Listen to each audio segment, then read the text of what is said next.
440 ohm রোধের বাতিকে 220 volt লাইনে 10 ঘন্টা এর জন্য যুক্ত করা হলো।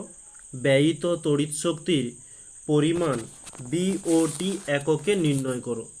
আমাদের প্রথমত একটা কাজ, অঙ্কের মধ্যে যে মানগুলো দেওয়া রয়েছে সেগুলোকে আগে তুলে নেওয়া। আর এর মান রয়েছে 440 ওহম। নেক্সট বলেছে 220 ভোল্ট লাইনে, তাহলে ভি সমান 220 ভোল্ট 10 ঘন্টার জন্য, তাহলে টি সমান রয়েছে 10 ঘন্টা। এর সঙ্গে ব্যয়িত তড়িৎ শক্তি বিওটি মান নির্ণয় করতে বলছে। তাহলে বিওটি, আমরা বিওটির জন্য একটা সূত্র জানি যে অ্যাম্পিয়ার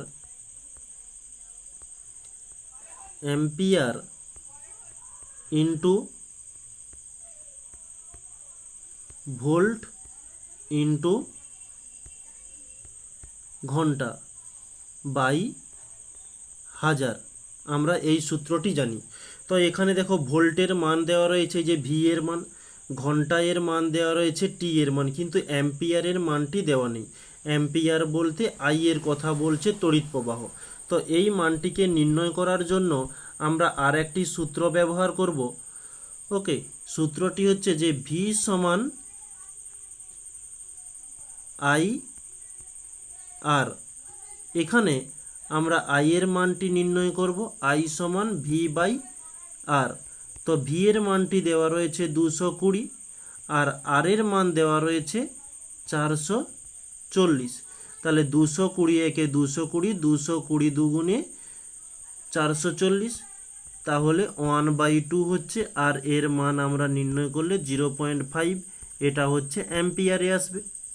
তাহলে আমরা অ্যাম্পিয়ারের মান পেয়ে গেলাম যে 0.5 ইন্টু ভোল্ট মানে 220 ভোল্ট ইন্টু ঘন্টা রয়েছে 10 বাই এদিকে নিচে 1000। এদিকের পয়েন্ট উঠে গেলে নিচে একটা 10 আসবে, এই 10 কেটে গেল, এই 0 কেটে গেল। তাহলে 5 একে 5, 5 দুয়ে 10, আমরা 2 একে 2 দিলাম, আর এদিকেও ঠিক 2 একে 2, তাহলে আমরা পাচ্ছি 11/10, আর 11কে ভাগ করলে 1.1, তাহলে এত বিওটি ইউনিট।